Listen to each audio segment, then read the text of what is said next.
Почитувани гледачи, добра вечер. Добре дојдовте во најновото издание на Трета порта, интернет политички магазин, кој на едно место ви ги сумира најинтересните случувања од изминатата недела.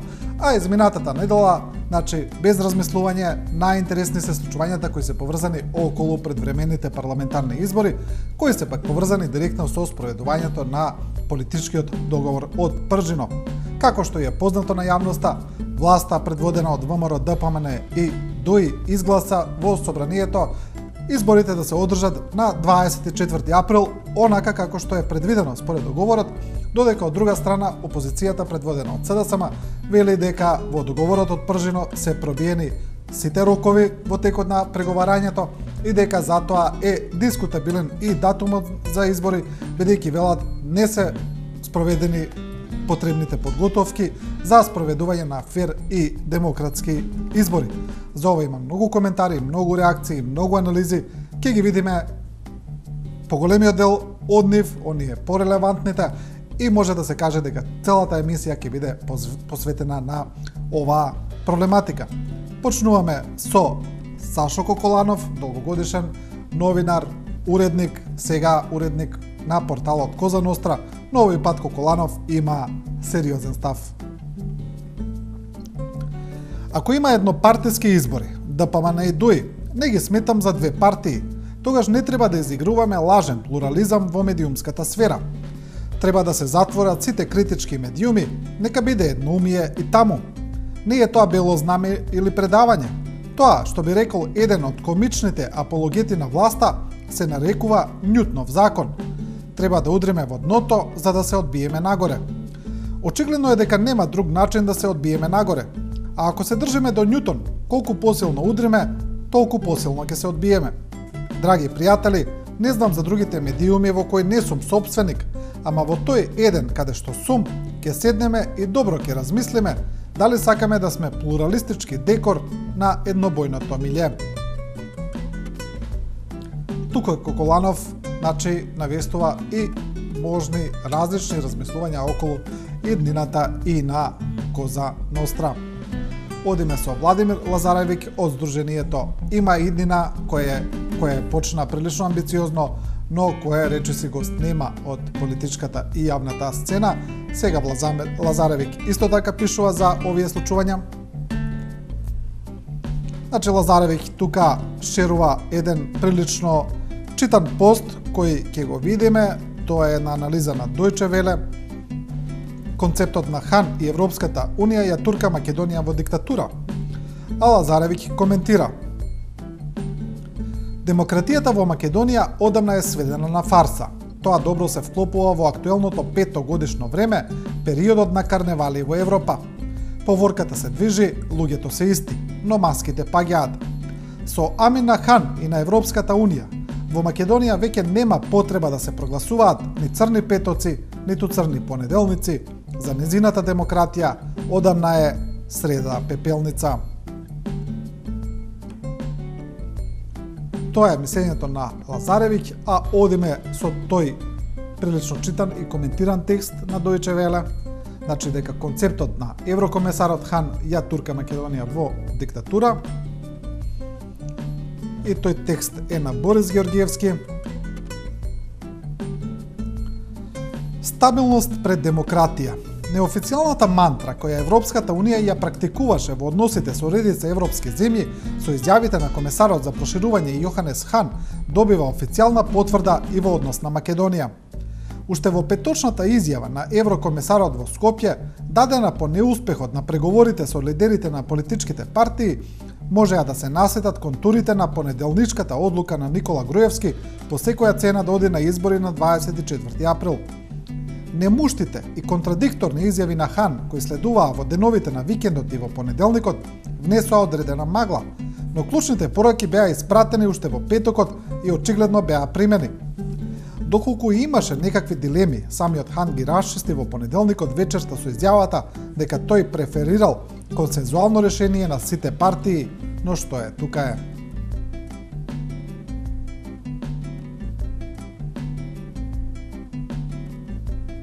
Тоа е тој текст на Дојче Веле. А сега продолжуваме со пораките на актерите во целата оваа политичка криза, една од нив е на лидерот на ДОИ Али Ахмети, кој се обрати преку Facebook профил, а пораката ја праќа до опозицијата. Ахмети на Facebook: СДСМ да не избрзуваат со важни одлуки за еднината на земјата.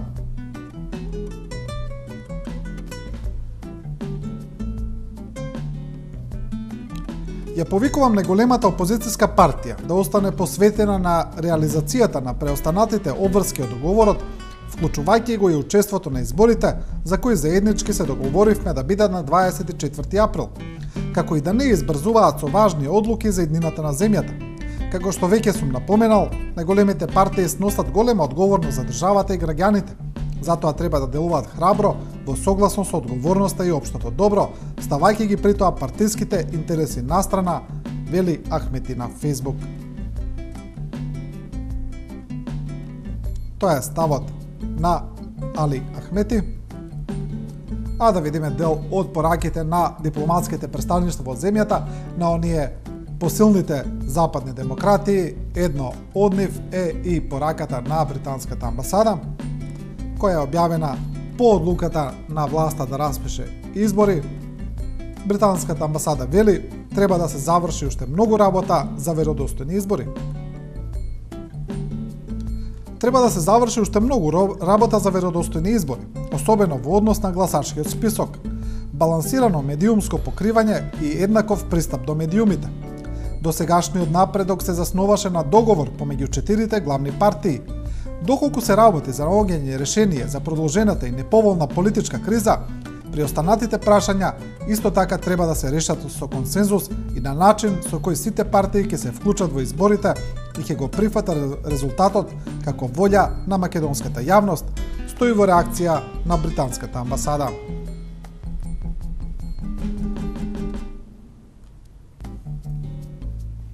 Продолжуваме со реакција и на холандската амбасада, која е прилично активна во Македонија во случувањата. Тука е пораката на амбасадорот Ваутер Пломб, кој вели договорот од Пржино треба да се исполни суштински, а не само формално.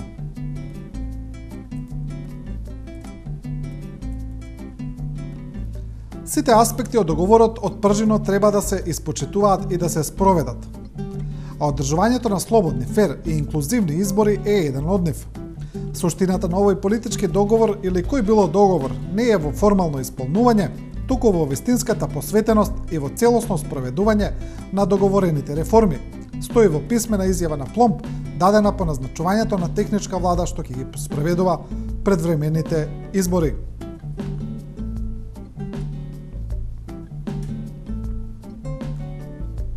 Тоа е таа порака на холандската амбасада. А одиме со една изјава која е пратена од официјален Берлин од Германското министерство за надворешни работи, која предизвика различни толкувања. Ќе видиме едно од нив. Еве еден од насловите кои се објавени од медиумите. И официјален Берлин контра Јоханес Хан. Германското министерство за надворешни работи излезе со сосема спротивен став од еврокомесарот Хан. Во текст посветен на бегалската криза се цитира изјава на државниот секретар на Германското министерство за надворешни работи, кој за Die Welt јасно посочува дека од Македонија се очекувале реформи за решавање на политичката криза, а дури потоа избори. Во поранешната Југословенска република Македонија треба прво брзо и одржливо да се реши внатрешно политичката криза. При тоа, во преден план се реформите кои би обезбеделе спроведување на договорените нови избори според европски стандарди, се вели во овој текст.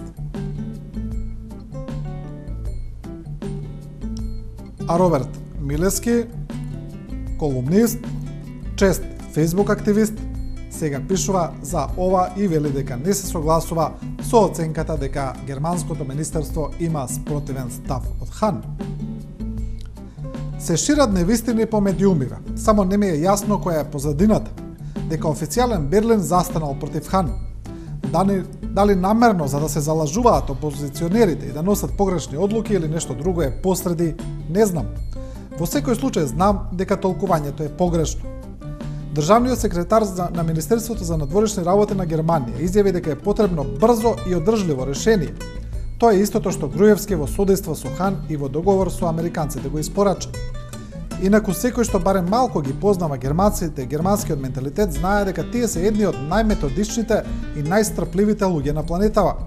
Ако нешто германец нема да ви каже, тоа е дека е можно брзо плето и одржливо решение. Тие два збора едноставно не одат заедно.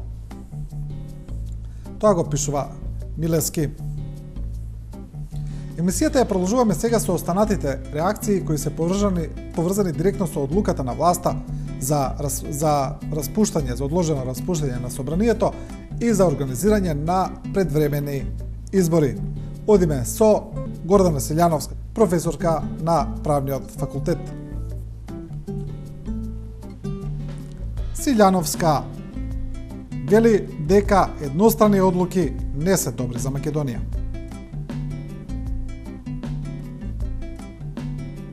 Ете, тоа е насловот.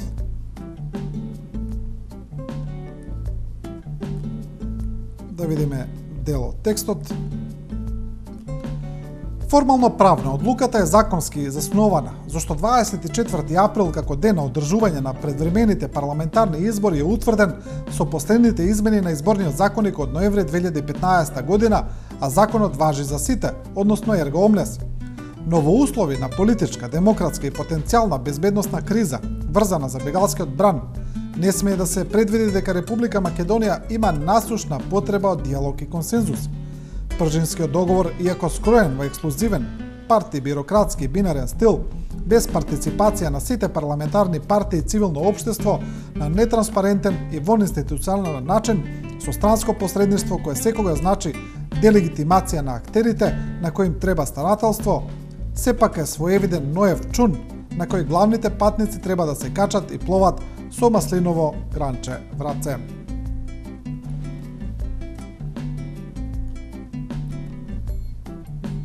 Тоа е значи колумната на, тоест интервјуто на професорката Силјановска. Продолжуваме со Саша Ивановски, собственик на порталот Мактел, кој има пораки за опозицијата и вели СДСМ не смее да се повлече целосно од договорот од Пржино. Секоја придобивка од реализацијата од договорот од Пржино е добре дојдена за опозицијата, а е голем пораз за режимот. Грујо посакува СДСМ да се повлече од договорот од Пржино и преговорите за медиумите и за изборниот список да прекинат. И потоа и специјалното обвинителство да биде укинато и Зврлевски да ги преземе бомбите од Катица. СДСМ веќе ја плати цената и не смее да се откаже од придобивките кои ги плати скапо, со враќање во парламентот по нефер и недемократски избори. Седнувањето на преговори со лудаци и криминалци и предавањето на бомбите на специјалното обвинителство, практично СДСМ се разоружа и сега од неа се бара да ги фрли во вода придобивките од тоа. Тоа го пишува Саше Ивановски. Продолжуваме со новинарот Бранко Геровски, кој зборува за однесувањето на премиерот Груевски и за најавите дека по овие избори и во очи нив противниците на власта ќе бидат збришани. Сега Геровски пишува за тоа. Тој има спротивно мислење, вели по мекиот државен удар Груевски ќе биде галантен. И при тоа морам да назначам дека Геровски вели дека она што се случи со изгласувањето на парламентарните избори без опозиција на 24 април е своевиден државен удар. Затоа, наспроти нашите очекувања, Груевски сега итро ќе понуди концесии, за да создаде привид дека новата техничка влада навистина е посветена на задачата да организира совршени избори, како што беше ветено од собраниската говорница. ВМРО ДПМН веќе изјави дека ќе дозволи Државната изборна комисија самостојно да ги организира изборите, без никаков притисок. Режимот ќе прифати избирачки список прочистен по било која методологија, а и нема да ме изненади ако Груевски на СДСМ му понуди опозицијата да ги раководи државните медиуми. Евентуалните обвинени од Катица Јанева ќе бидат примени к знању и ставени во фиоките на нашите корумпирани судии. Дури да мора и некоја жртва да се поднесе, ќе се прифати и тоа. Тоа го пишува Геровски. А дека она што се случило на 24 април било своевите државен удар, мисли и Ерол Ризаов, исто така долгогодишен новинар. Насловот на неговата колумна е "Уште еден пуч без крв". Еве го тука и природниот премиер Емил Димитриев.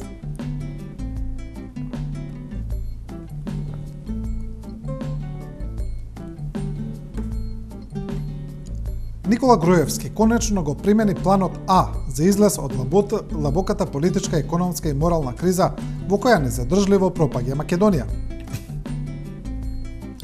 Го растори со топус парламентот како бугарско собрание за еден миг на денот кога стапи во сила неговата привремена оставка. Секогаш кога Груевски е многу лут, го распушта парламентот како штала и оди на избори кои носат сигурна победа. Поради големата љубов и патриотизам, Македонија повторно е спасена со уште еден пуч. Овој пат повредени и ранети нема, оти власта сама се направи државен удар. Така славно пропадна срамниот договор од Пржино, полн со глупави игри за демократија, слобода, одговорност и честност. Груевски и ВМРО ДПМН органски не поднесуваат опозиција и професионални медиуми кои им ги матат работите. Колку е штетна опозицијата за државата, ќе се види на изборите на 24 април, кои ќе бидат најслободни, најфер и најверодостојни досега. Тоа го пишува Ерол Ризаов. Секако завршува во ироничен стил. Продолжуваме со професорот Денко Малевски, кој пишува за повиците за брз излез од кризата. Значи, тој начин на решавање на кризата за професорот Малевски не е решение. И неговата колумна е така насловена.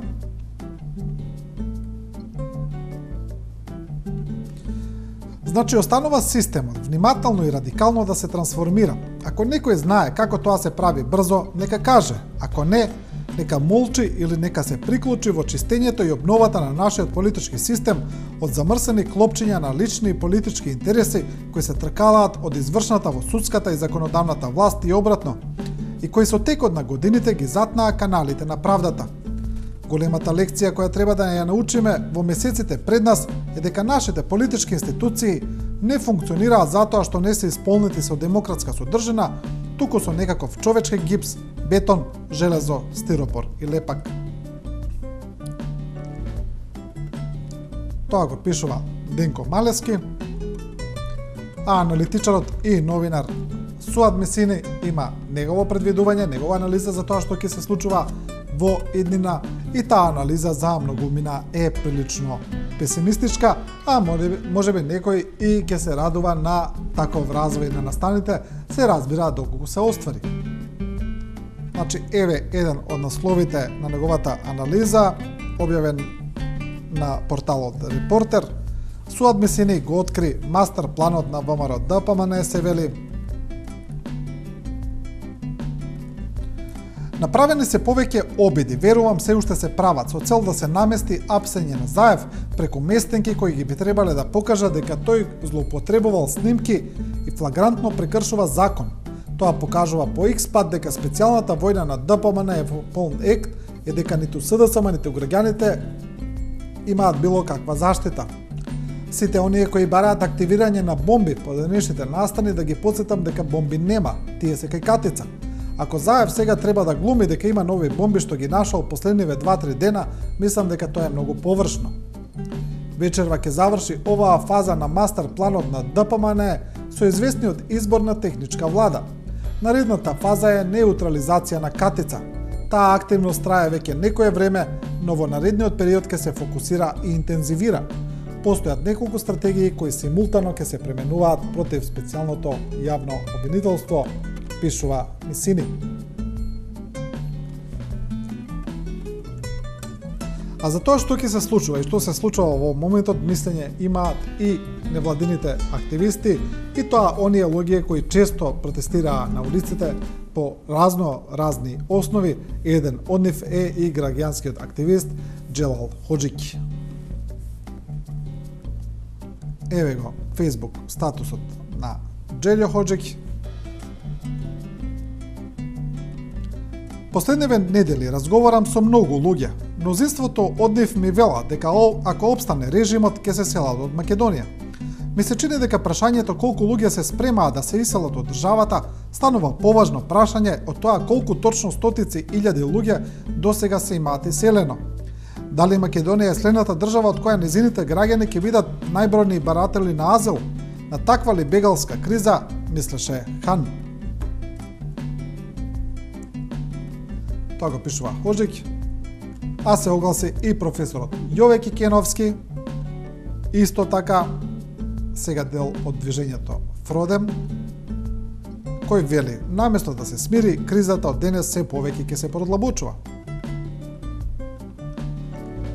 Да се донесе одлука собранието да се распушти, да се донесе одложена одлука за распуштање наместо 60 дена пред одржување на договорените предвремени избори е најголем политички опортунитет и волунтаризам во поновата светска историја.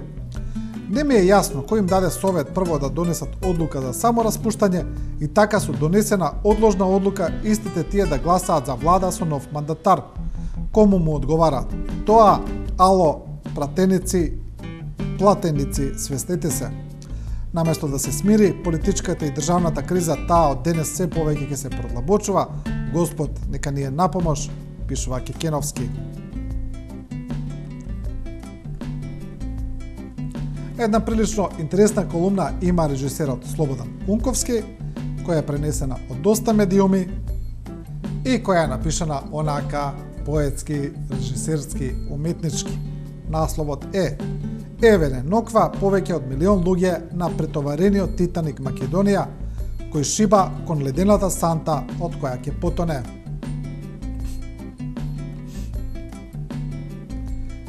Евене ноква повеќе од тројца, повеќе од милион луѓе на претоварениот Титаник Македонија, кој со драматично свртување шиба кон ледената санта од која ќе потоне. Треба ли да стоиме вака на палубата пред зашвајсуваните врати на нашето учество во нашата судбина и да го чекаме моментот додека не удриме во таа огромна санта, додека не почне да се полни со вода коритото, додека не се помеша крвта и вода по ходниците, додека семката на нашиот народ се меле меѓу големите челични плочи кои се брчкаат, кинат и отвараат поглед кон широкиот океан на нашата дефинитивна пропаст.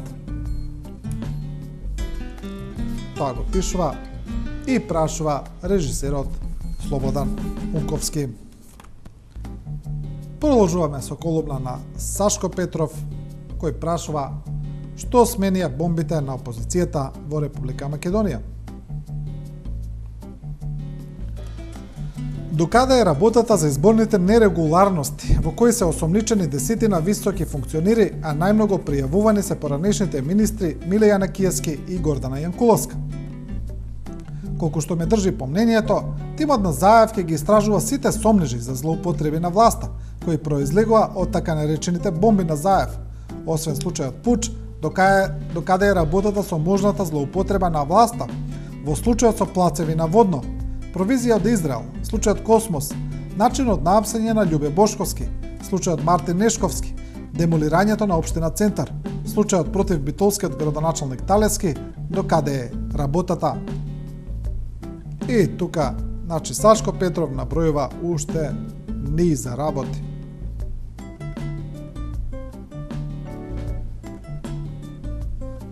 Емисијата ќе ја завршиме со уште две содржини кои се поврзани со Државната изборна комисија. Едно од нив е ставот на самата комисија за одржувањето на избори и мислењето на професорот Ѓорги Спасов. Државната изборна комисија вели дека изборниот список тешко може да се прочисти до 24 април. Во овој краток рок, проверката на избирачкиот список може да биде импровизација и со таква постапка нема да добиеме кредибилен избирачки список и кредибилни избори, вели претседателот на комисијата Чичаковски. Според претседателот на ДИК, ова тело е формирано со 20 дена за доцнување и се уште не се одобрено двете методологии за проверка и прочистување на избирачкиот список, подготвени од Државната изборна комисија. Ова е задача на партиите, која тие не ја завршиле. Овие две методологии требало да бидат одобрени на 10 декември 2015 година. Тоа е ставот на ДИК. И на крај мислењето на Ѓорги Спасов, професорот, кој вели: станува неверојатно. Хан тврдеше дека од Државната изборна комисија му потврдиле дека е можно прочистување на избирачкиот список до 24 април. Председателот на ДИК Чичаковски го демантираше со текст од 3 страници. Хан тврдеше дека представниците на ОПСЕ и на ОДИХР му потврдиле дека постојат услови за изборите да се одржат на 24 април. Двете организации го демантираа. Изјавија дека тие имаат надлежност само за наблюдување на изборите и не се дел од изборната администрација за да може да оценат дали се исполнити условите за одржување на фер избори. Почитувани, со оваа содржина ја завршуваме и оваа трета порта целосно посветена на настаните кои се поврзани со спроведувањето на договорот од Пржино и одржувањето на предвремените парламентарни избори на 24 април.